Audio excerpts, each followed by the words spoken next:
आप रात को 12 बजे खाते हो, सुबह 6 बजे खाते हो, इसमें तो डायबिटीज़ होनी ही है। डायबिटीज़, ब्लड प्रेशर, कोलेस्ट्रॉल कुछ भी होना ही है। तो ये एक पहला हर कश्मीरी को हर एज में स्टार्ट कर देना चाहिए। रिफाइंड शुगर कम्प्लीटली स्टॉप कर देनी चाहिए।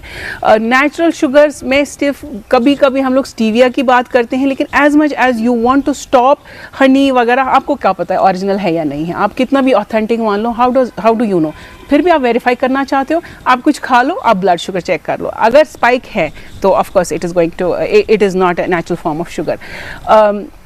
अच्छे फूड पे काम करने की ज़रूरत है। I personally recommend eggs, good milk, I personally recommend dry fruits, I personally recommend good dates. ये बहुत इंपॉर्टेंट है। Screening is not a scam, ये मैं हमेशा बोलती हूँ कि उसमें किसी का फ़ायदा नहीं, सिर्फ आपका फ़ायदा है। एक अच्छी हेल्थ पैकेज, मैं हर लेबॉर्ट्री वाले से भी रिक्वेस्ट करती हूँ कि एक इकोनॉमिकल पैकेज जिसमें एटलीस्ट हमारे बेसिक ब्लड प्रोफाइल्स कवर हो जाए, किडनी फंक्शन हो, ब्लड शुगर हो, और उसके नीचे एक डिस्क्रिप्शन भी लिखें कि अगर ये हाई हैं तो क्या करना चाहिए। This is right for everyone, क्योंकि यहाँ से हमारी ज़िंदगी शुरू होती है। और आप 6 मंथली एटलीस्ट इतना इन्वेस्टमेंट आप खुद पे करो। This is not for my benefit, this is for your benefit, this is not for family benefit, only you and you and you. This is for kids, this is for adults, this is for women, this is for mothers. आपको gift भी देना है, इस बार आप health package gift करके देख लो। Doctor आसिया, young generation में diabetes बहुत ही अहम सवाल है और हमें इसी पे काम करना चाहिए। देखिए, डायबिटीज़ जो है ना, उसमें स्टेजेस होती है। ऐसे नहीं कि हम सुबह उठे और डायबिटीज़ हो गई।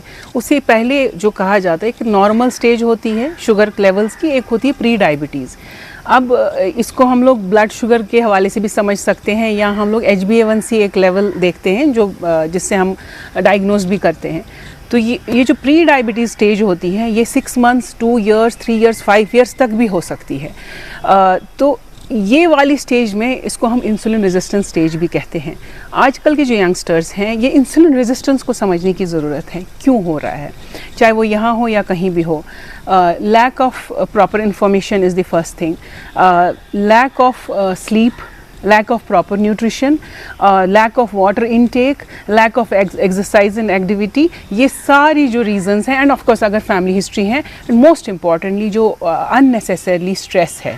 unnecessarily stress मैं इसलिए कह रही हूँ कि उस stress की लेने की ज़रूरत नहीं है। तो ये इस वजह से insulin resistance body में हो जाता है, body में inflammation हो जाती है, and eventually ये diabetes में आ जाता है। यंग जनरेशन्स के लिए हमें क्या करना चाहिए?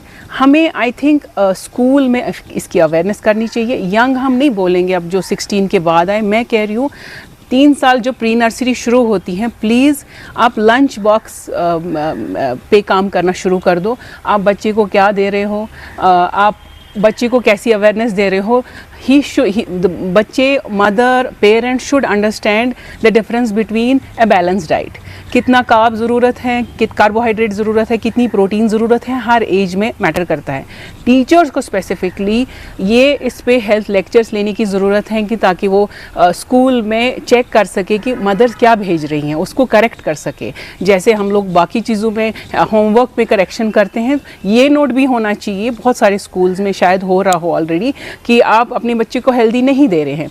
अगर कोई भी बच्चा ओवरवेट हो रहा है तो उस पर प्रॉबेबली टीचर्स को, क्योंकि बच्चे का most of the time schools में जाता है, तो आप एक बार पेरेंट्स को नोट ज़रूर लिखें कि योर चाइल्ड इज़ ओवरवेट और मोर देन रिक्वायर्ड वेट, या उसकी वेस्ट लाइन ज़्यादा है। तो एक बार आप पीडियाट्रिशियन से भी बात कर लें कि क्यों हो रहा है, क्योंकि पीडियाट्रिशियन को पता है कि अगर ओबीज चाइल्ड है तो हम लोग अर्ली इंटरवेंशन कर सकते हैं। तो हम सारी बात कर रहे हैं प्री डायबिटीज़ वाले स्केल में, जिसमें ओवरवेट और ये सब चीज़ें कॉमन हैं।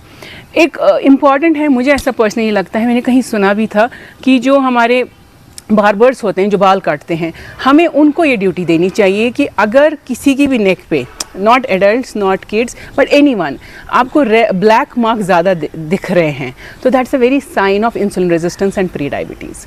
तो वो एटलीस्ट उनको बताएं कि एटलीस्ट आप जाके ब्लड शुगर अपने चेक करा लो, ताकि हम लोग एटलीस्ट उसको अर्ली स्टेज पे रोक पाए। अच्छा, मेल फीमेल का इसमें कोई अमल दखल है कि मेल में ज़्यादा होता है या फीमेल में ज़्यादा होता है, ऐसा कुछ है इसमें? स्टडीज़ होंगी, बट बिकॉज जो भी सेडेंट्री लाइफस्टाइल है, मतलब जो भी ज़्यादा एक्टिव नहीं है, ओवरऑल मैंने फीमेल्स में होते हुए ज़्यादा देखा है। अच्छा, इसके स्टेजेस होते हैं, हाँ। तो ख़तरनाक डायबिटीज़ किसको कहेंगे? खतरनाक डायबिटीज़ है जब ये अनकंट्रोल्ड है। खतरनाक डायबिटीज़ है, आप मेडिसिन ले रहे हो, इंसुलिन ले रहे हो और आपके कंटिन्यूसली ऑर्गन्स डैमेज हो रहे हैं।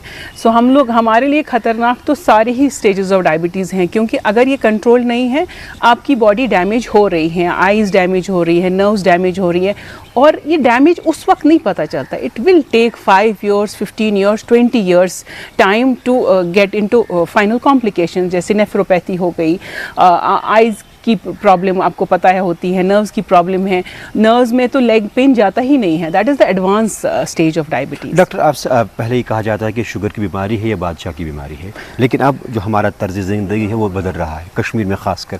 तो आपको क्या लगता है कि अब ये बादशाह बीमारी रही है कि अब ये वो किंग डिजीज़ नहीं रही है? देखिए, ये बहुत मुश्किल सवाल है। डायबिटीज़ तो कभी बादशाहों वाली वो हो ही नहीं सकती। कोई बीमारी तो बादशाहों वाली हो ही नहीं सकती। बादशाह तो होता है क्योंकि कह रहे थे कि खान पान में जो हमारी अब चेंज आ गई, हम यहाँ चावल या मीट ज़्यादा खाते थे, अब चूँकि अल्लाह ताला ने हर एक घर में वुसअत की है, हमारी लाइफस्टाइल बढ़ गई है, हम अब आसूदा हाल ज़िंदगी गुजार रहे हैं, बेकरीज़, पेस्ट्रीज़, बाकी चीज़ें जो भी अवेलेबिलिटी है, यहाँ फास्ट फूड का इस्तेमाल करते हैं। तो आपको लगता है कि अवेलेबिलिटी ऑफ फूड की भी ये एक वजह बन रही है? 100%। और क्योंकि इस मोमेंट पे I would really like to request all of you, क्योंकि आप जो है, you are the face like information पहुँचाने में। कभी भी पॉसिबल हो, हम एक कंज्यूमर राइट के हिसाब से जितनी भी बेकरी बनती है, खुदा का वास्ता है सबको कि एटलीस्ट उसमें कैलोरी कंटेंट ज़रूर लिखा जाए। जितनी भी बेस्ट बेकरी शॉप्स है या जो भी हैं, I am not against anything, everything should eat in moderation, लेकिन एज अ कंज्यूमर मेरा हक बनता है कि मैं क्या खा रही हूँ मुझे पता चले, क्या इंग्रेडिएंट्स हैं, कितनी कैलोरी है, other than expiry date please वो भी मेंशन करें। आप एक नॉर्मल पेस्ट्री जो लेते हैं, इट इज़ जो पेस्ट्री आप प्रॉबेबली 100 रुपीज़ की आती है शायद किसी भी अच्छी शॉप पे, this is more than 600 calories. 600 calories का मतलब होता है कश्मीरी 4 रोटियाँ। तो आप कैसे एक्सपेक्ट करते हो कि हम लोग नॉर्मल खा रहे हैं? तो इसका मतलब ये है कि हमारी जो तर्ज ज़िंदगी है, लाइफस्टाइल है और ख़ान पान का जो अब तरीक़ेकार बन गया है वो डेंजरस है। मैं आपको कह रही हूँ, कश्मीरियों को चाहिए फास्टिंग ज़्यादा से ज़्यादा करना। सुन्नत भी है, कम से कम मंडे थर्सडे की फास्टिंग करे, वो नहीं कर सकते तो ओवरनाइट लॉन्ग फास्टिंग करे। नॉर्मल बॉडी को चलाने के लिए 12 घंटे ओवरनाइट फास्टिंग चाहिए, एक लिवर को क्लीन होने के लिए। जब हम खाना खाते हैं 4 घंटे में तो वैसे ही स्पाइक आता है, डिपेंड करता है आपने क्या खाना खाया है, और 8 घंटे में लास्ट फूड कंजप्शन ख़त्म हो जाती है बॉडी की, और उसके बाद लिवर तक आते आते कम से कम 12 घंटे चाहिए। आप रात को 12 बजे खाते हो, सुबह 6 बजे खाते हो, इसमें तो डायबिटीज़ होनी ही है। डायबिटीज़, ब्लड प्रेशर, कोलेस्ट्रॉल कुछ भी होना ही है। तो ये एक पहला हर कश्मीरी को हर एज में स्टार्ट कर देना चाहिए। रिफाइंड शुगर कम्प्लीटली स्टॉप कर देनी चाहिए। नेचुरल शुगर्स में सिर्फ कभी कभी हम लोग स्टीविया की बात करते हैं, लेकिन as much as you want to stop honey वगैरह, आपको क्या पता है ओरिजिनल है या नहीं है। आप कितना भी ऑथेंटिक मान लो, हाउ डू यू नो, फिर भी आप वेरीफाई करना चाहते हो, आप कुछ खा लो, आप ब्लड शुगर चेक कर लो। अगर स्पाइक है तो of course it is not a natural form of sugar. अच्छे फूड पे काम करने की ज़रूरत है। I personally recommend eggs, good milk, I personally recommend dry fruits, I personally recommend good dates. ये बहुत इंपॉर्टेंट है। लंच में भी बैलेंस होना चाहिए और डिनर 25% ऑफ द टोटल मील होना चाहिए। अच्छा, प्रिकॉशंस की जब हम बात कर रहे हैं तो मज़ीद कुछ करने की ज़रूरत है? बहुत इंपॉर्टेंट है। लेटेस्ट इंपॉर्टेंट इन्फॉर्मेशन है डायबिटीज़ के लिए। देखिए, डायबिटीज़ कंट्रोल करना 2 अहम चीज़ें हैं। एक तो आप कार्ब रिडक्शन करो, आपका जो प्लेट है इसमें 60% प्रोटीन हो, 20% कार्ब हो, 20% फैट हो, ये इंपॉर्टेंट है। और लंच और ब्रेकफास्ट को मिक्स कर दो। गया वो ज़माना जब हम लोग कहते थे कि breakfast is important, eat like breakfast like a king, no, nothing like that. You need to reduce the meals and also meal timings.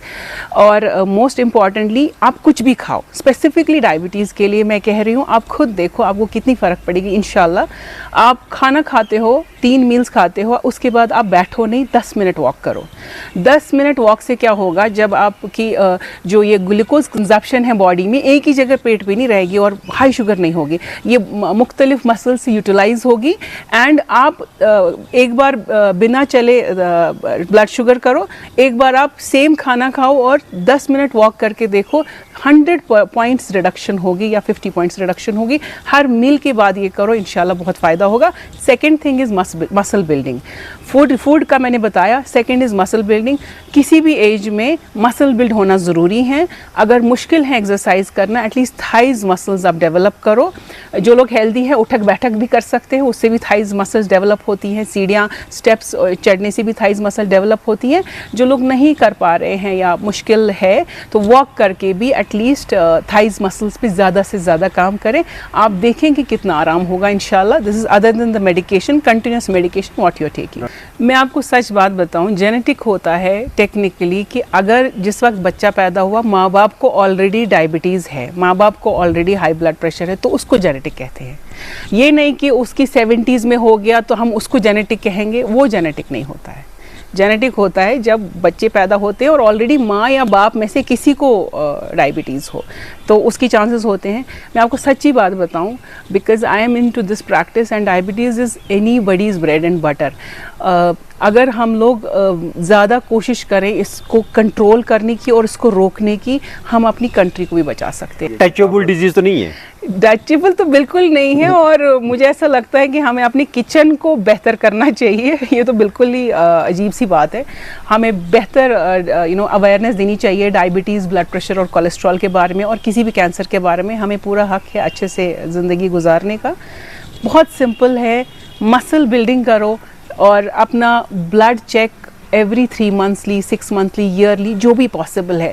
Like for example आप मुझसे बोलो कि डॉक्टर आज के दिन मैं क्या करूं, मैं कहूँगी कि सब कुछ छोड़ दो, ये फंक्शंस वगैरह बाद में, पहले एक रूटीन हेल्थ चेकअप कर लो। Screening is not a scam, ये मैं हमेशा बोलती हूँ कि उसमें किसी का फ़ायदा नहीं, सिर्फ आपका फ़ायदा है। एक अच्छी हेल्थ पैकेज, मैं हर लेबॉर्ट्री वाले से भी रिक्वेस्ट करती हूँ कि एक इकोनॉमिकल पैकेज जिसमें एटलीस्ट हमारे बेसिक ब्लड प्रोफाइल्स कवर हो जाए, किडनी फंक्शन हो, ब्लड शुगर हो, और उसके नीचे एक डिस्क्रिप्शन भी लिखें कि अगर ये हाई हैं तो क्या करना चाहिए। This is right for everyone, क्योंकि यहाँ से हमारी ज़िंदगी शुरू होती है। और आप 6 मंथली एटलीस्ट इतना इन्वेस्टमेंट आप खुद पे करो। This is not for my benefit, this is for your benefit, this is not for family benefit, only you and you and you. This is for kids, this is for adults, this is for women, this is for mothers. आपको gift भी देना है। इस बार आप health package gift करके देख लो।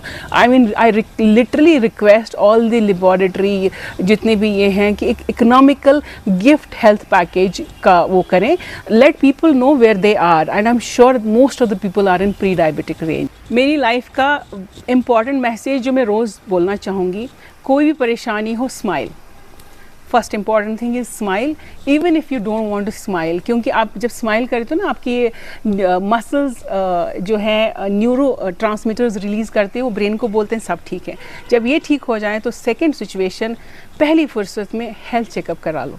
Health checkup, basic health checkup में at least आपको पता चले कि आपका ब्लड प्रेशर क्या है, ब्लड शुगर क्या है, कोलेस्ट्रॉल क्या है, किडनी फंक्शन कहाँ पे हैं। उस हिसाब से आप अपनी लाइफ डायरेक्ट करो, डिज़ाइन करो, प्रॉपर डाइटिशियन से मिलो, प्रॉपर फिजिशियन से मिलो। आप ये देखो कि कौन आपको टाइम दे पा रहा है। everyone is knowledgeable, everyone is better than the YouTubers or influencers which you are watching currently. Please rely on your physicians who can give you time. और खुश रहें, आबाद रहें।